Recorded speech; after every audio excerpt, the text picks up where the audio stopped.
እንደምን አላችሁ ውድ ተመልካቾቼ፣ ዛሬ የምናወራው ስለ ወንድ ልጅ 16 መጥፎ ባህሪያት ነው።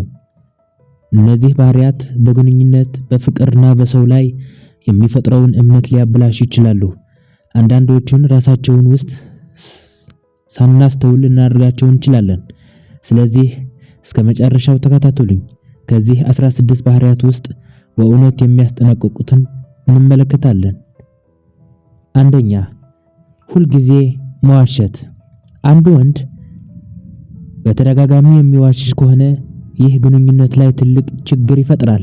መጀመሪያ ላይ ውሸቱ ትንሽ ነገር ሊመስል ይችላል። ጊዜ እያለፈ ሲሄድ ግን እምነት ያፈርሳል። ከሰው ጋር ግንኙነት ሲኖረን እምነት በጣም አስፈላጊ ነገር ነው። አንድ ሰው የሚናገረው እምነት መሆኑን ማወቅ ካልቻልን በሱ ላይ መተማመን እንጀምራለን። በተለይ የት እንደነበር፣ ከማን ጋር እንደነበር ወይም ምን እያደረገ በተደጋጋሚ የሚዋሽ ከሆነ ይህ ቀላል ባህሪ ብቻ አይደለም። ውሸት በተደጋገመ ቁጥር ግንኙነት ውስጥ ጥርጣሬና ጭንቀት፣ እምነት ማጣት ይፈጠራል። ስለዚህ እውነተኛ ወንድ ሰው ስህተት ቢሰራም እውነቱን መናገር ይመርጣል። ምክንያቱም ውሸት ለጥቂት ጊዜ ሊያድን ቢችልም እውነት ግን እምነት ይገነባል። ሁለተኛ፣ ሴቶች ማንቋሸሽ። አንድ ወንድ ሴት ልጅ ሁል ጊዜ የሚያንቋሽሽ፣ የሚያዋርድ ወይም ስሜቱን የማያገናዝብ ከሆነ ይህ በጣም የወንዶች መጥፎ ባህሪ ነው። ሰው መውደድ ማለት በቃላት ብቻ እወድሻለሁ ማለት አይደለም። ክብር መስጠት፣ ስሜቷን ማክበርና አንድ ሰው ዋጋዋን መገናዘብ ያስፈልጋል። በተለይ ከሌሎች ሰዎች ጋር ፊት መዋረድ፣ በመልኳ ወይም በባህሪዋ መሳለቅ፣ አንቺ ምንም አትረቢም የሚል ንግግር ማድረግ የፍቅር ምልክት አይደለም። እውነተኛ ወንድ ሴት ልጅ በማዋረድ ራሱ ከፍ ቢያደርግም እሷን ያከብራል ማለት ስህተት ነው። ስህተት ስትሰራም በአክብሮት ያነጋግራታል። ምክንያቱም ፍቅር ያለ ረጅም ጊዜ የሚቆይ ዘላለም ፍቅር ነው። ሶስተኛ፣ ቃሉን አለማክበር። አንድ ወንድ ቃሉን በተደጋጋሚ የማያከብር ከሆነ ይህ በፍቅር ውስጥ እምነት የሚካድም መጥፎ ባህሪ ነው። ለሰው አንድ ቃል ገብቶ እንደማይፈጽም እንዲሁ አደርጋለሁ ብሎ በተደጋጋሚ እንደማይፈጽም ከሆነ መጨረሻ ሰዎች ቃሉን ማመን ያቆማሉ። ቃል መግባት ቀላል ነው። ቃልን መጠበቅ ግን ኃላፊነት ይጠይቃል። ሰውን ቃሉን ሲጠብቅ የራሱን ታማኝነት ያሳያል። ቃሉን ሲያፈርስ ግን እምነት በትንሹ ያጠፋል። ነገር ግን ሁሌ ያልተፈጸመ ቃል ሆኖ ብሎ የተደረገ አይደለም። አንዳንዴ ሁኔታዎች ሊቀያየሩት ይችላሉ። ዋናው ነገር ሲያጋጥም ማስረዳትና ኃላፊነት መውሰድ ነው። ስለዚህ በዚህ ቃል የሚናገረውን በተግባር የሚያሳይ ይበልጥ ይታመናል። አራተኛ፣ በቀላሉ መቆጣት። አንድ ወንድ ልጅ በትንሽ ነገር የሚቆጣ፣ ድምፁን የማይሰማና ቁጣውን በሌሎች የሚያመጣ ከሆነ ይህ የወንዶች መጥፎ ባህሪ ነው። ሁሉም ሰው አንዳንድ ጊዜ ይቆጣል። ችግሩ ግን ቁጣ ሲመጣ ራስን መቆጣጠር አለመቻል ነው። በትንሽ ነገር መጮህ፣ ማስፈራራት፣ ስድብ መጠቀም ወይም ሰውን ማዋረድ ጤናማ የሆነ ባህሪ አይደለም። በተለይ በፍቅር ግንኙነት ውስጥ ቁጣን መቆጣጠር ያስፈልጋል። ከምትወደው ሰው ጋር አለመስማማት ይቻላል፣ ነገር ግን አለመስማማት ማለት መሳደብ ወይም መዋረድ አይደለም። ጎልማሳ የሆነ ወንድ ቁጣ ሲያመጣ ትንሽ ጊዜ ይወስዳል፣ ይረጋጋል፣ ከዚያም በሰላም ይነጋገራል። ምክንያቱም ቁጣን መቆጣጠር ድክመት ሳይሆን የጠንካራ ስብዕና ምልክት ነው። አምስተኛ፣ ሌሎችን ማሳነስ። አንድ ወንድ ራሱን ከፍ የሚያደርግ ሌሎችን የሚያሳንስ ከሆነ ይህ መጥፎ ባህሪ ነው።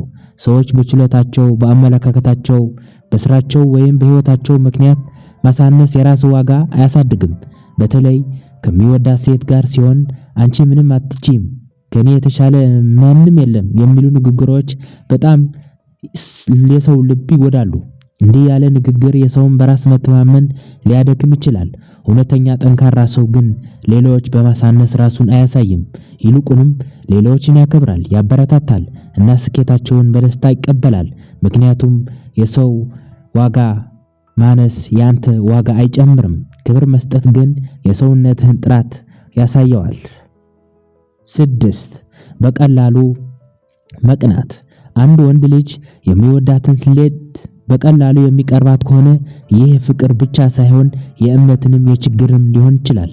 ከማን ጋር እንደተነጋገርሽ፣ ለማን እንደሳቅሽ፣ ለምን እንደዘገየሽ ሁል ጊዜ መጠየቅ፣ ስልኳን መፈተሽና ከሌሎች ሰዎች ጋር እንዳትገናኝ መካከል ጤናማ ባህሪ አይደለም።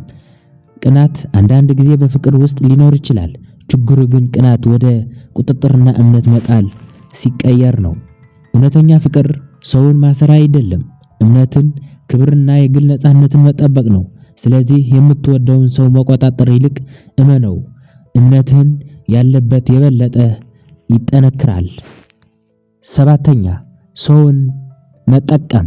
አንድ ወንድ ልጅ ሰዎችን የሚፈልገው ለራሱ ጥቅም ብቻ ከሆነ ይህ በጣም መጥፎ ባህሪ ነው። በተለይ ከሚወዳት ሴት ጋር ያለውን ፍቅር እንደ መጠቀሚያ መሳሪያ ማድረግ ግንኙነትን ያበላሻል። እሷ ሳትረዳው ብቻ መቅረብ፣ እሷ ስትሰጠው ብቻ መፈለግ፣ ነገር ግን እሷ በችግር ጊዜ ስትፈልገው ማጥፋት የእውነተኛ ፍቅር ምልክት አይደለም። አንድ ሰው ለገንዘብ፣ ለጥቅም፣ ለድጋፍ ወይም ለሌላ ምክንያት ብቻ የሚቀርብ ከሆነ ግንኙነት በፍቅር ሳይሆን በጥቅም ላይ የተመሰረተ ይሆናል። እውነተኛ ወንድ ግን ሰውን ለሚገኘው ብቻ አይጠቅምም። ሲቀጥልም ሆነ ሲቀበል እኩል ክብር ያሳያል። ሰውን እንደ ሰው ያከብራል እንጂ እንደ ሰው መጠቀሚያ አይመለከተውም። ምክንያቱም ጥቅም ላይ የተመሰረተ ጥቅሙ ሲያበቃ ያበቃል። እውነተኛ ፍቅር ግን በመስጠትና በመከባበርና በመተማመን ይገነባል።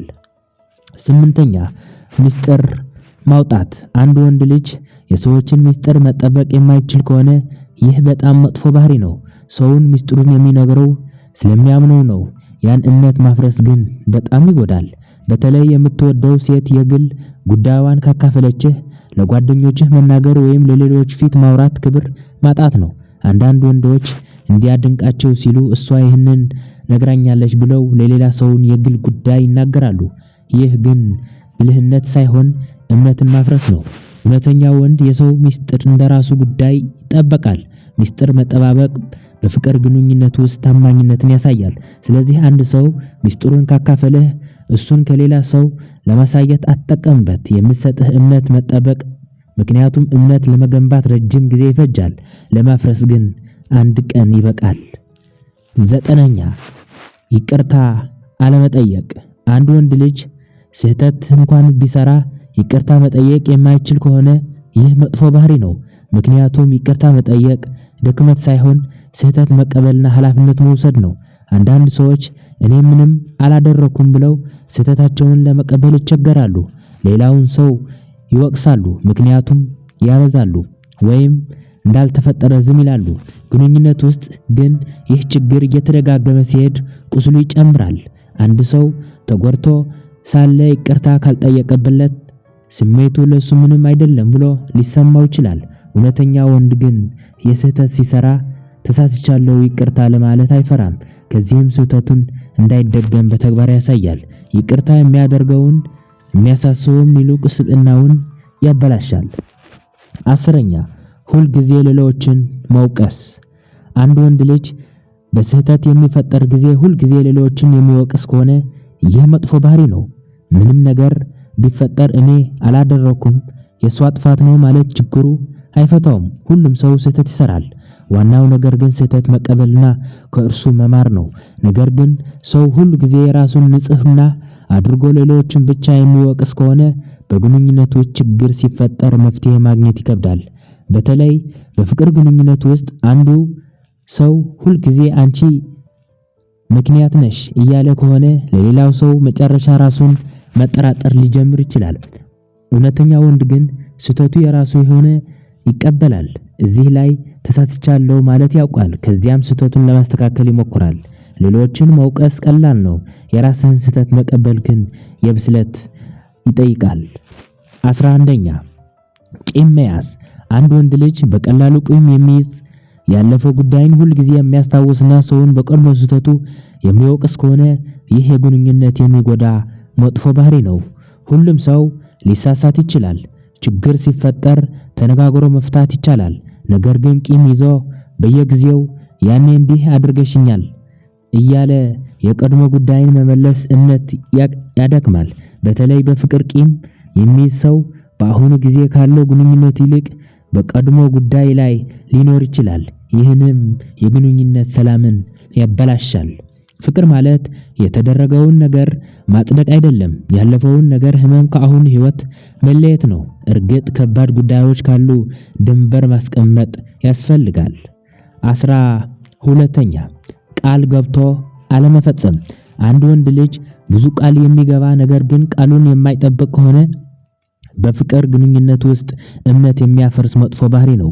እንዲህ አድርጌሻለሁ፣ እመጣለሁ፣ እረዳሻለሁ ብሎ ቃል ከገባ በኋላ ምንም ሳያደርግ መቅረት በተደጋጋሚ ሲደረግ ሰውየውን ቃሉን ማመን ያቆማል።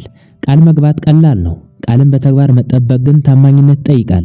አንድ ሰው ቃሉን በተደጋጋሚ ሲያፈርስ በመጨረሻ ትንሽ ነገር ላይ እንኳን ቃሉ በእውነት እንደሆነ በመጠራጠር ይጀምራል።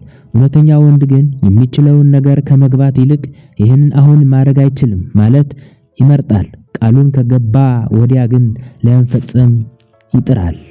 13ኛ ሰዎችን ማታለል። አንድ ወንድ ልጅ ሰዎችን በተደጋጋሚ የሚያታልል ከሆነ ይህ በጣም አደገኛ ስብዕና ባህሪ ነው። ሰውን በሐሰት ቃል በማሰላሰል ወይም ስሜቱን በመጠበቅ የራሱን ጥቅም ማነሳሳት ወይም ማሳካት ትክክል አይደለም። በተለይ በፍቅር ግንኙነት ውስጥ ማታለል እምነት በመፍጠር ያጠፋል። እወድሻለሁ እያለ ሌላ ነገር መፈጸም እምነቱን መደበቅና ወይም ሴት ልጅ በሴትነቷ ተጠቅሞ የራሱን ጥቅም ማሳሳት የእውነተኛ የፍቅር ምልክት አይደለም። አንዳንድ ጊዜ ማታለል በትንሽ ነገር ይጀምራል። ነገር ግን ሲደጋገም ሰውየውን የሚናገረውን ሁሉ መጠራጠር ይጀምራል።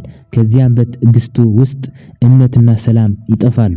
እውነተኛ ሰውን በማታለል አይገኝም። በእውነትና በፍቅርና በግልጽነት ብቻ እውነተኛ ሰው ይገኛል። 14ኛ ራስን ብቻ ማሰብ። አንድ ወንድ ልጅ ሁል ጊዜ ስለ ራሱ ብቻ የሚያስብ የሌላውን ሰው ፍላጎትና ስሜት የሚያስብ ከሆነ ይህ በፍቅር ግንኙነት ውስጥ ትልቅ ችግር ነው። ፍቅር ማለት እኔ አገኘዋለሁ ብሎ የራስን ብቻ ማሰብ አይደለም። እሷስ ምን ይሰማታል ብሎ ማሰብ ነው። እንደኔ ሊደግፋት ብሎ ማሰብም ነው። ራሱ ሲፈልግ ብቻ የሚያናገራት፣ ራሱ ሲፈልገው ብቻ የሚፈልጋት፣ እሷ ትቸገር የማይገኝ ከሆነ ይህ ራስ ወዳድነት ነው። ግን ራስን መንከባከብ ራስን ወዳጅነት አይደለም። ራስን ማክበርና የራስ ፍላጎት መጠበቅ አስፈላጊ ነው። ችግሩ የሌላውን ሰው መብትና ሰውን ሙሉ በሙሉ ችላ ማለት ነው። እውነተኛ ፍቅር ሁሉም ሰዎች የሚያስቡትና የሚደግፉት ግንኙነት ውስጥ ነው። 15ኛ ሌሎችን ሁል ጊዜ ማነጻጸር። አንድ ወንድ ልጅ የሚወዳትን ሴት ሁል ጊዜ ከሌሎች ሴቶች ጋር የሚያነጻጽር ከሆነ ይህ በጣም የሚጎዳ ባህሪ ነው። እሷ እንዲህ ትላለች፣ እሷ እንዲህ እያለች አይደለም፣ ወይም እንደ እሷ ለምን መሆን አትችም የሚሉ ንግግሮች የሴቷን በራስ መተማመን ሊጎዱ ይችላሉ። እያንዳንዱ ሰው የራሱ ባህሪ፣ ውበትና ችሎታ ልዩ ጎን አለው። ስለዚህ ከሌላ ሰው ጋር በተደጋጋሚ መነጻጸር ከመገንባት ይልቅ ያፈርሳል። በተለይ የምትወዳት ሴት ልጅ ከሌሎች ጋር በመነጻጸር ለመለዋወጥ መሞከር ፍቅር አይጠናክርም። ይልቁንም ቂም፣ ጥርጣሬና የራስ እምነት ማጣት ሊፈጥር ይችላል። እውነተኛ ወንድ የሚወዳትን ሴት እንደሌላ ሰው ለማድረግ አይሞክርም። ያደንቃል፣ ጥሩ ጎኖቿን ያበረታታል፣ በአክብሮት ይመለከተዋል። 16ኛ ሰውን ካስፈልገው ጊዜ ብቻ መፈለግ። አንድ ወንድ ልጅ ሰውን የሚፈልገው በሱ የሚፈልገው ጊዜ ብቻ ከሆነ ይህ መጥፎ ባህሪ ነው። ለምሳሌ ሲያስፈልገው ደውሎ እንዴት ነሽ ይላል። እርዳታ ሲፈልግ ይፈልጋታል። የሚፈልገውን ካገኘ በኋላ ግን ይጠፋል። እሷ በዚህ ችግር ስትሆን ግን እሱ ከጎኗ የለም። ይህም የሚሳነው ሰውየው ግንኙነቱን ለራሱ ጥቅም ብቻ የሚጠባበቅ መሆኑን ያሳያል። ፍቅር ግን ሲያስፈልግህ ብቻ መቅረብ አይደለም፣ በጥሩም በክፉን አብረህ እርስ በርስ መተያየት ነው። እውነተኛ ወንድ ግን ሰውን ለጥቅሙ ብቻ አይፈልግም። እውነተኛ ሁኔታውን ይጠይቃል፣ ይደግፋል፣ ደስታም ሆነ ችግርን አብሮ ይካፈላል። ሰላም ናይ መራንፎ ዩቲዩብ ቻናል ተከታታዮች ለዛሬ ይዤላችሁ የመጣሁኝ ይሄ ነበረ። ቀጣይ በተመሳሳይና በተመሳሳይ ፕሮግራም እመጣለሁ። እስከዚያው ግን ሰላም ቆዩ። ሰላም